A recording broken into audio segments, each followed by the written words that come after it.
चलिए, तो यहाँ तक जाके मैंने आपको क्या क्या समझा दिया। देखो अब जाके आपका क्या क्या सारा टर्मिनोलॉजी भी खत्म हो गए। अब मैं आपको पढ़ाने वाला हूँ कि याद करो, मैंने कहा था कि जो टेस्टिज के कंपार्टमेंट्स होते हैं, याद आए, कंपार्टमेंट था ऐसे ऐसे ऐसे ऐसे करके, इसके अंदर हाईली कॉइल्ड ट्यूब थे। मैंने कहा था वो आपस में कॉइल्ड होते हैं। जैसे मान लो एक ट्यूब ऐसे जा रहा है, दूसरा उसको इधर ऐसे ऐसे लिपटा हुआ है, ऐसे करके एक तीसरा भी है मान लो है। मैंने कहा इतना कॉइल्ड वाइल्ड हम क्या बनाएंगे, उसको मैंने जिगजैग करके दिखा दिया था, याद है। अब साइंटिस्टों ने इसका ट्रांसवर्स सेक्शन काट के स्टडी किया इस ट्यूब का। इस ट्यूब का क्या नाम था? Seminiferous tube, tube. इसका ट्रांसवर्स सेक्शन काट के स्टडी किया साइंटिस्टों ने, तो उनको बहुत सारी बातें पता चली। पहली बात तो एक बार बताओ, ऐसे जितने भी यहाँ पे आपको सेमनीफेरस ट्यूब्यूल दिख रहे हैं, उसके आसपास ये क्या है? फ्लूइड है। मैंने कहा था ना, ये आसपास क्या है? फ्लूइड है। और इस फ्लूइड को क्या बोलते थे? Interstitial fluid. याद आ रहा है? क्या बोलते थे? Interstitial fluid. और चारों ओर से क्या लिपटा हुआ है? ये सब सेमनीफेरस ट्यूब्यूल आपस में लिपटे हुए। एक कंपार्टमेंट में एक से तीन होता था। तो जहाँ पे सिंगल है ना, तो वो आपस में ऐसे ऐसे गुलझ जाता था, ऐसे करके तब बाहर निकलता था। ठीक है, इस टाइप से। तो मैं क्या कर रहा हूँ, आज आपको पढ़ाने जा रहा हूँ इंटरनल स्ट्रक्चर या transfer section of seminiferous tubule. देखो हेडिंग क्या लिखा है, इंटरनल स्ट्रक्चर मतलब क्या है? Transfer section of seminiferous tubule. तो देखो सेमनीफेरस ट्यूब्यूल ट्यूब जैसा होता है, तो उसका वो ट्रांसफर सेक्शन भी कैसा दिखेगा? गोल गोल ही दिखेगा। ये देखो, देखो देखा, ये एक सेमनीफेरस ट्यूब्यूल। अब मान लो उसके बगल में कोई इधर भी होगा, एक, जो मैंने इसका छोटा सा सेक्शन दिखाया है। लो, मान लो इधर होगा कहीं पे,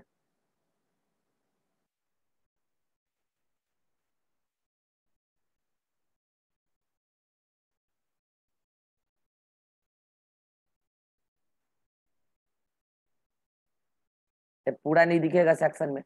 ठीक है, ऐसे ऐसे ही डायग्राम बनाते हैं। मान लो एक इधर दिखेगा,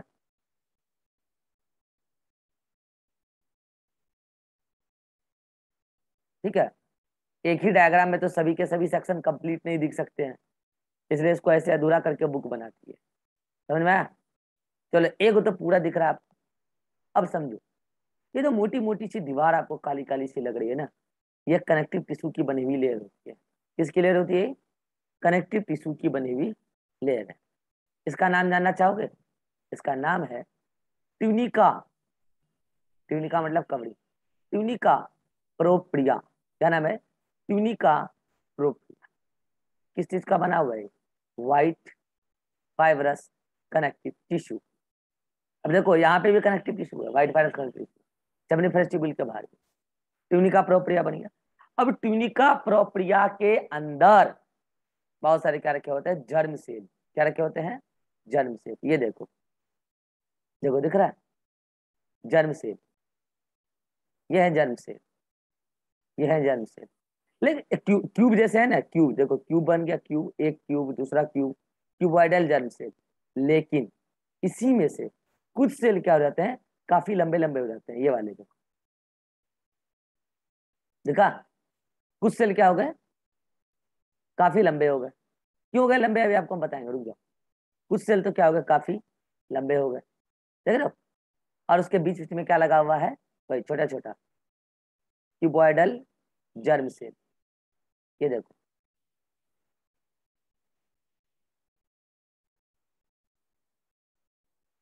ठीक है। अब समझो, दोनों का नाम समझो। ये तो क्या हो गया? Germ cell. और इसका एक अलग ही नाम है, बता रहा हूं। ये तो क्या हो गया भाई? Germ cell. Male germ cell बोलो इसको। Male germ cell. इसका नाम मैं इधर लिखता हूँ। ये क्या है? इसका नाम है सर्टोली सेल। क्या नाम है? Sertoli cell. या इसी को बोलते हैं सस्टेंटिकुलर, सस्टेंटिकुलर सेल। इसी का नाम, या इसी का नाम है नर्स सेल। क्यों बोला ऐसा भी समझा दूंगा, अब समझना सभी का काम। अब मुझे पहले एक बात बताओ, ये सेमिनिफरस ट्यूब्यूल का लेयर बाहर बाहर ट्यूनिका प्रोप्टिया, और अंदर अंदर पूरा मेल जर्म सर की लेयर, लेकिन उसके बीच में कुछ सेल बड़े बड़े हो गए सर्टोली से। और इसके बाहर क्या है, सेमिनिफरस ट्यूब्यूल के बाहर, बोलो ज्योति, बाहर क्या है, सेमिनिफरस ट्यूब्यूल के बाहर क्या था अभी वहां? हाँ, बत्ती गुल हो गया इसका, तो गए क्या? फिर फ्लूइड होगा। कौन सा फ्लूइड है?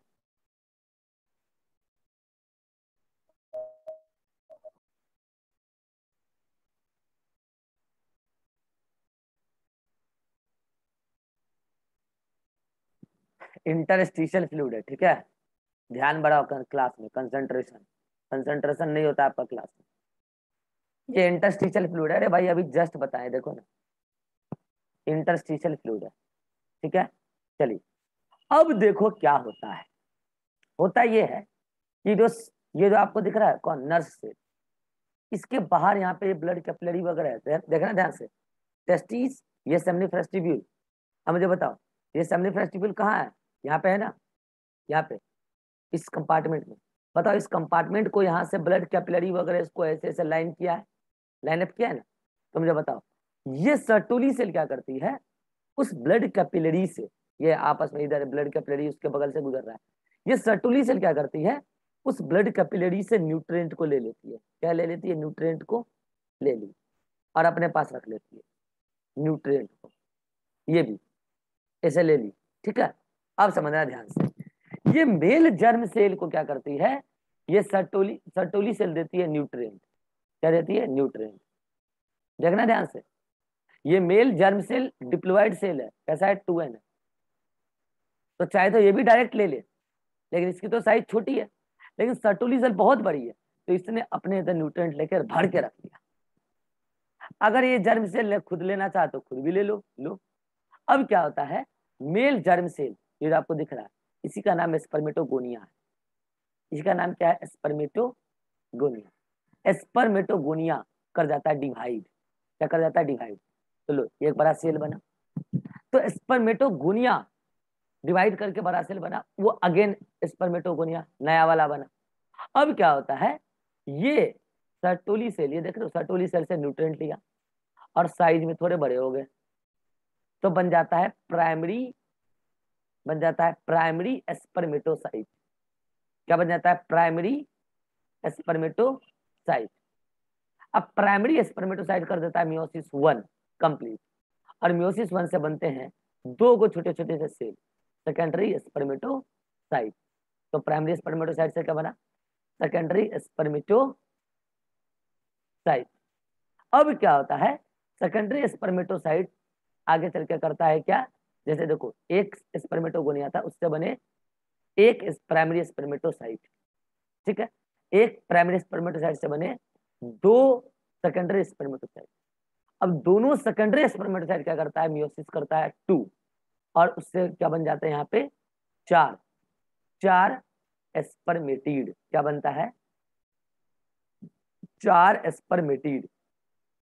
और अब ये स्पर्मेटिड ले लेता है न्यूट्रिएंट सर्टोली सेल से, और ये आपस में कन्वर्जन शो कर लेता है और बन जाता है स्पर्म।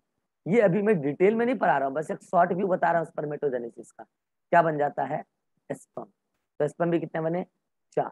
अब मुझे बताओ, यहाँ पे चला मियोसिस 1, यहाँ पे चला मियोसिस 2। जो सेल पढ़ा होगा उसको समझ में आएगा, जो सेल नहीं पढ़ा है जाके सेल पढ़िए। ये डिप्लॉयड था, ये भी डिप्लॉयड है। मियोसिस 1 कंप्लीट हुआ, हैप्लॉयड बना। कैसे बना मुझे नहीं पता, सेल पढ़िए जाके। मियोसिस 1 कंप्लीट हुआ, हैप्लॉयड बना, फिर मियोसिस 2 हुआ, हैप्लॉयड से हैप्लॉयड ही रह गया, और स्पर्म भी हैप्लॉयड ही हो गया। मुझे टाइम कहाँ बचाना है मुझे पता है, मैंने सेल बहुत अच्छे से पढ़ा दिया था ताकि रिप्रोडक्शन में मैं सेल का जिक्र ना करूँ, सेल डिवीजन का जिक्र ना करूँ। आप पढ़िए वहां पे, मैं यहाँ पे दोबारा सेल पढ़ाऊंगा तो टाइम बर्बाद हो जाएगा मेरा। चलिए, तो ये जाके फाइनली 4 को हैप्लॉयड स्पर्म बना। अब समझना, ये स्पर्म क्या करता है, अपना मुंडी इसमें घुसा देता है और इसे न्यूट्रिएंट लेता रहता है। स्पर्म इसमें मुंडी घुसा देता है और न्यूट्रिएंट लेता रहता है, समझ रहे हो, न्यूट्रिएंट लेता रहता है। तो मुझे बताओ, क्या स्पर्म को डायरेक्टली ब्लड के पास जाना पड़ा क्या न्यूट्रिएंट लेने के लिए? नहीं जाना पड़ा। एक बार पता है, अगर स्पर्म ब्लड के पास चला जाता ना न्यूट्रिएंट लेने के लिए, तो स्पर्म को ना ब्लड की डब्ल्यूबीसी मार देती। बोलो क्यों? स्पर्म है हैप्लॉइड सेल, और डब्ल्यूबीसी हमारे बॉडी का इम्यून सेल है, और उसको पता है कि हमारे बॉडी में हर सेल डिप्लॉयड होना चाहिए, कोई भी अप्लाइड होगा तो मार देंगे। इसीलिए स्पर्म को डक्ट के अंदर ही रखे। बोले तुम बाहर मत आओ। बोले हम न्यूट्रिएंट कैसे लेंगे? बोले सर्टोली सेल है ना, सर्टोली सेल तुम्हारे देखभाल करेगी। तो बताओ, सर्टोली सेल का पहला काम तो क्या हो गया? Nourishment, nourishment to developing sperm, to developing sperm. Develop हो रहे स्पर्म को क्या दे रहा है भाई? ये सर्टोली सेल क्या दे रहा है? उसको न्यूट्रिएंट दे रहा है। अब एक बात पता है आपको, ये जो मैंने अभी आपको बोला ना क्या, कि ये मेल स्पर्मेटोगोनिया जाके डिवीजन करके कर दिया प्राइमरी स्पर्मेटोसाइट पे, पूरा पूरा स्पर्म बना दिया, इसके लिए एक हार्मोन चाहिए। कौन सा हार्मोन चाहिए? FSH। कहां से आता है FSH?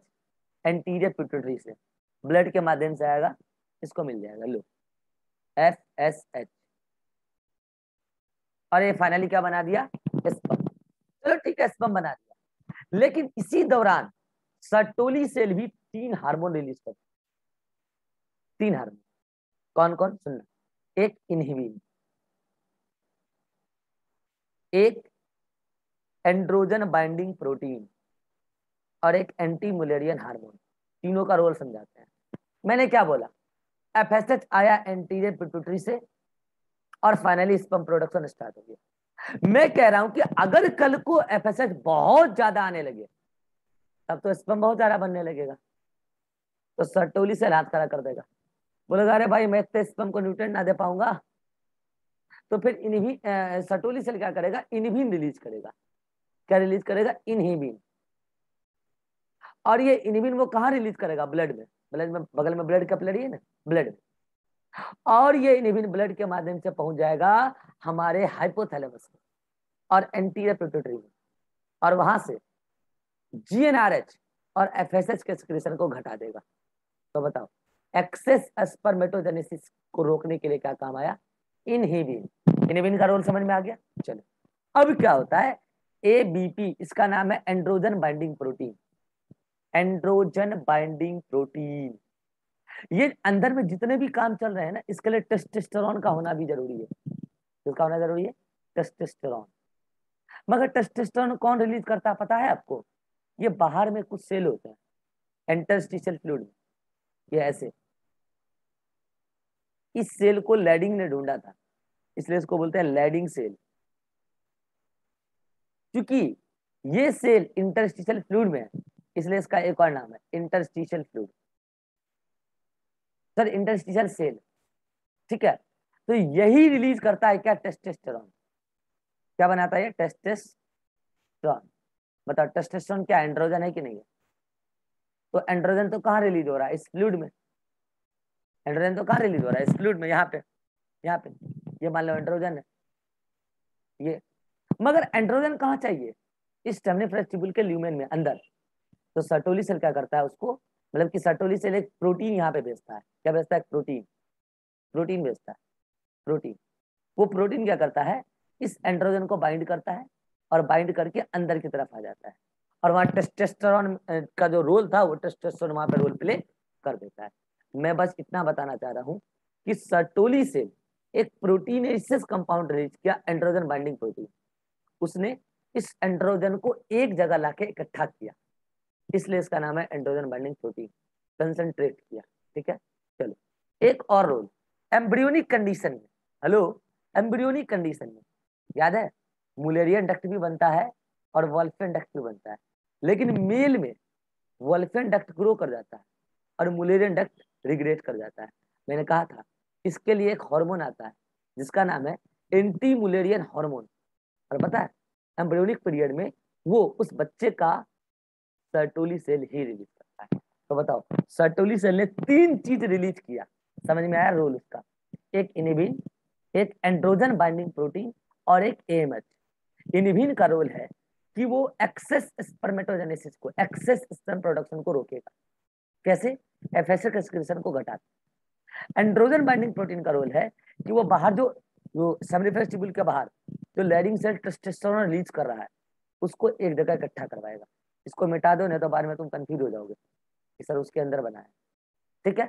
और एएमएच का काम है कि वो मुलेरियन डक्ट को एम्ब्रियोनिक पीरियड में सप्रेस करेगा। तो ये 3 काम हो गया किसका? सर्टोली सेल का। और ये मेन काम तो है ही डेवलपिंग स्पर्मेटोजेनेसिस को। डेवलपिंग स्पर्मेटो जो आपको क्या करेगा? न्यूट्रिएंट देगा। इसलिए तो इसको नर्स सेल कहते हैं, नर्स सेल। क्लियर? चलिए, इसके अलावा आपकी एनसीईआरटी एक और बात लिखती है क्या? कि इंटरस्टिशियल फ्लूइड में कुछ इम्यूनोलॉजिकल सेल होते हैं। क्या बोला है? ये नोट्स में नहीं है, ऐड कर लेना। कुछ इम्यूनोलॉजिकल सेल होते हैं और ये सेल जिम्मेवार है टेस्टिस के अंदर किसी पैथोजन को बर्बाद करने के लिए, मारने के लिए। अगर बताओ टेस्टिस के अंदर कुछ पैथोजन आ जाए तो ब्लड के माध्यम से आएगा। तो यहाँ पे कुछ क्या होता है? Immunological cells. तो वो सबसे पहले इसको क्या कर देते हैं? किल कर देते हैं यहाँ से अपटेक करके उसको। ठीक है। तो ये रहा आपका एक सेमिनिफेरस ट्यूब्यूल का इंटरनल स्ट्रक्चर। बोलो, समझ में आया? ज्योति,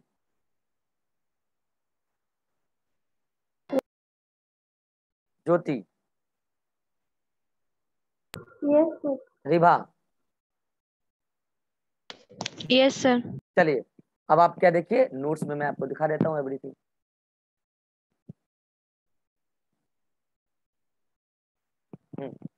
यही तो डायग्राम देख, सब कुछ लिख दिया इसमें। ट्यूनिका प्रोप्रिया कनेक्टिव टिश्यू का बना हुआ है, जर्मिनल एपिथेलियम। ठीक है, उसी को बोल रहे हैं मेल जर्म सेल। ये पूरी की पूरी लेयर जर्मिनल एपिथेलियम है, लेकिन उसमें 2 प्रकार के सेल है, एक तो मेल जर्म सेल और एक सर्टोली सेल। ये भी जर्मिनल एपिथेलियम का हिस्सा है।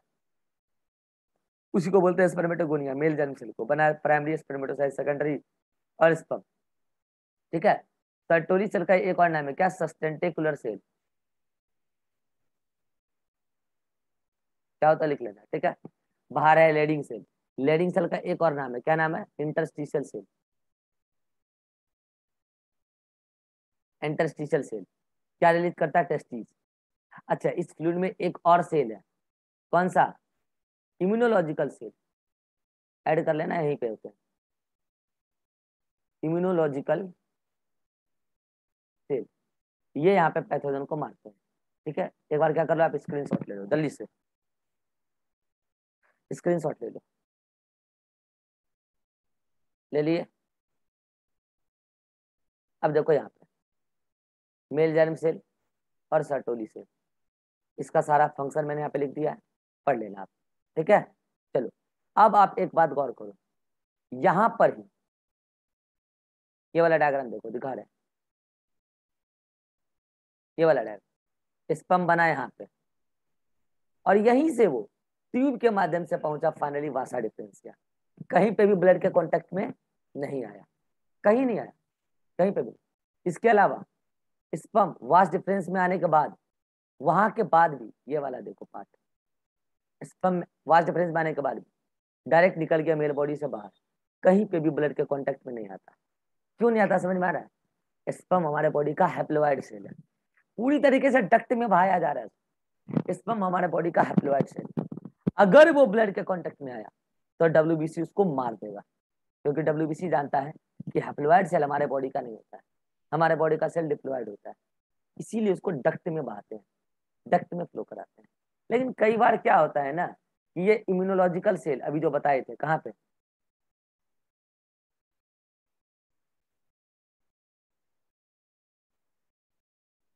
अभी बताया ना ये वाला, यहाँ पे कुछ इम्यूनोलॉजिकल सेल होते हैं। कई बार ये इम्यूनोलॉजिकल सेल उस स्पर्म के अगेंस्ट एंटीबॉडी बना देते हैं और स्पर्म को मारने लगते हैं। लेकिन ऐसा रेयर होता है, ऐसा रेयर होता है।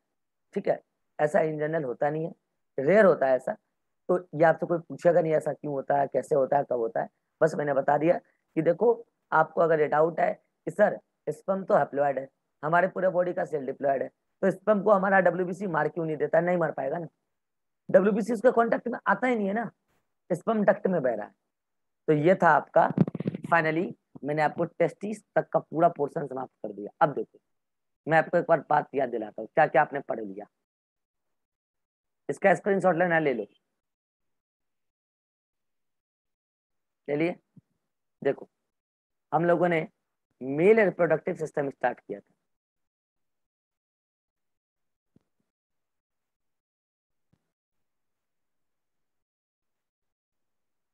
क्या था?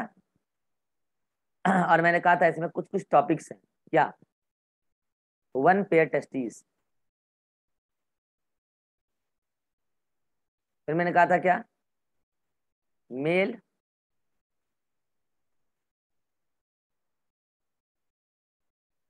फिर हमने क्या कहा था? Male accessory reproductive glands. ठीक है। फिर हमने कहा था मेल एसेसरी रिप्रोडक्टिव डक्ट। और हमने कहा था पेनिस। अब आपने ये पढ़ लिया, ये पढ़ लिया और ये कंप्लीट पढ़ लिया। बस एक टॉपिक बच गया, पेनिस। अगर पेनिस को मैं छुट्टी के बाद भी पढ़ाऊं तो कोई दिक्कत नहीं है। एक्चुअली आज जो मैंने पढ़ा है ना, वो पीछे के सारे टॉपिक से कनेक्टेड था, इसलिए मुझे एटलीस्ट खत्म कर देना चाहिए था। ठीक है। अब पेनिस क्या करेंगे हम लोग? छुट्टी के बाद आएंगे, अच्छे से पढ़ लेंगे पेनिस, पेनिस का स्ट्रक्चर, इरेक्शन ऑफ पेनिस। तो अगले 1 घंटे में समाप्त कर देंगे हम आने के बाद, और उसके बाद हम स्टार्ट करेंगे फीमेल रिप्रोडक्टिव सिस्टम। ठीक है। चलिए, अगर कोई डाउट हो तो बोलिए जल्दी से। नहीं है? चलिए, एनसीईआरटी में क्या करना है आपको बता रहे।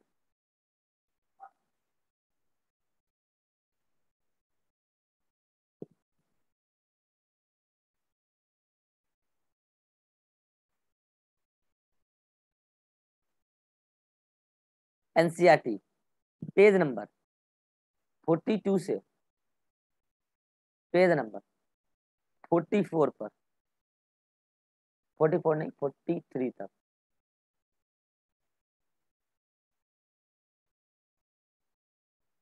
अरे नहीं नहीं, 44 पर। ठीक है। अब आप क्या करना, यहां पर से स्टार्टिंग से यहां पर हेडिंग नंबर 3.2 के ऊपर तक पढ़ लेना। ठीक है। इसके अलावा हम आपको मॉड्यूल का होमवर्क भी भेज देंगे आज ग्रुप में। मॉड्यूल का होमवर्क भी रिप्रोडक्शन में बनाना शुरू कर दो। आज आपको हम होमवर्क एंडोक्राइन सिस्टम का भी भेजेंगे, मॉड्यूल का, वो भी बनाना शुरू कर दो। ठीक है। तो छुट्टियों में मॉड्यूल बना लेना, छुट्टी के बाद हम मॉड्यूल भी डिस्कस कर लेंगे, पेपर भी डिस्कस कर लेंगे और चैप्टर को आगे बढ़ाएंगे। ठीक है। चलिए, कोई डाउट है? ज्योति, नो रिभा, नो सर। चलिए मिलते हैं हम लोग दुर्गा पूजा के बाद। क्लास जैसे मैंने बोला ऑन टाइम खुल जाएगी। चलिए, दुर्गा पूजा मनाइए, हैप्पी दशहरा सभी।